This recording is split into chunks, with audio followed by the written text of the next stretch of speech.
So to create the front post double crochet, we're going to need to work a foundation chain in even stitches plus 2. So I have made 22 stitches, and for my first row I'm going to be working in the 3rd chain from the hook. So we don't count the chain on our hook, 1, 2 and 3, and I'm just going to work 1 row of double crochets into each stitch along. So in this tutorial I am using US crochet terms. If you are in the UK, this is known as a treble crochet. So 1, 2, 3, yarn over and insert your hook, yarn over, pull through, yarn over, pull through 2 loops, yarn over, pull back through the remaining 2 loops. And we're going to do that in each stitch, each chain, along. Oh, my yarn's getting in the way, creeping in. And we're just going to create those double crochets all the way to the end. So I will meet you there once you have 1 whole row of double crochet in each stitch along. Once we've reached the end of our row, we are going to chain 2 and turn our work. It's all getting caught up. So 1 and 2 and then turn our work. Now we're going to be creating front post, we'll get it right, double crochets.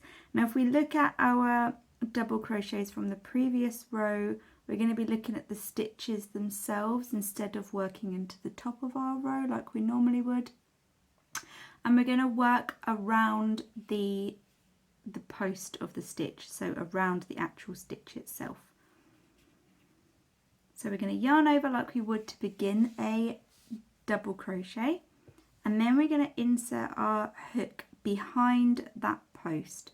So we're not counting the first one here, we're going behind the second one here.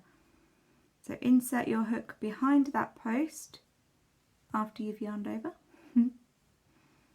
Yarn over and pull back through like you would a normal double crochet. Yarn over, pull through 2, yarn over, pull through 2. And that's created our first front post double crochet. Now we're going to do the same again, so yarn over and working around the next stitch. For this tutorial I've used a DK weight yarn and actually used a 5mm hook, and that's just so you can see the work and you can see the stitches quite easily. It makes the yarn a bit stretchier. So if you are struggling, use a bigger hook. But also having a looser tension can help, just so you can pull your work apart a bit and see those stitches.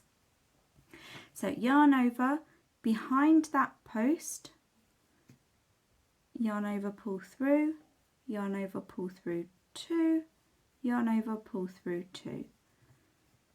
And we're just going to continue that all the way along. And I'll meet you back near the end to go over moving on to the next row with you. Don't quite complete the row, leave a couple of stitches before the end, and that's where I'll meet you back. If you need a refresher of this stitch, then just rewind the video a little bit back to the start of this row and then carry on to the end. I'll see you there. So I am almost at the end of my row, and as you can see it's kind of made this ridge on the back of my work. I have, pull my work apart a bit, 2 stitches left and my turning chain. So I'm going to go ahead and do 2 more front post double crochets, and then I'm going to show you how to move on to our next row in that turning chain.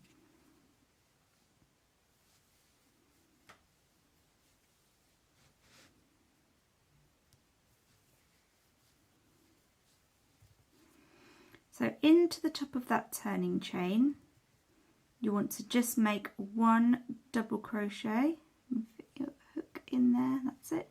1 double crochet to keep those edges nice and straight. Then you want to chain 2 and turn your work. And that's when you can see the very defined ridge on the front of your work.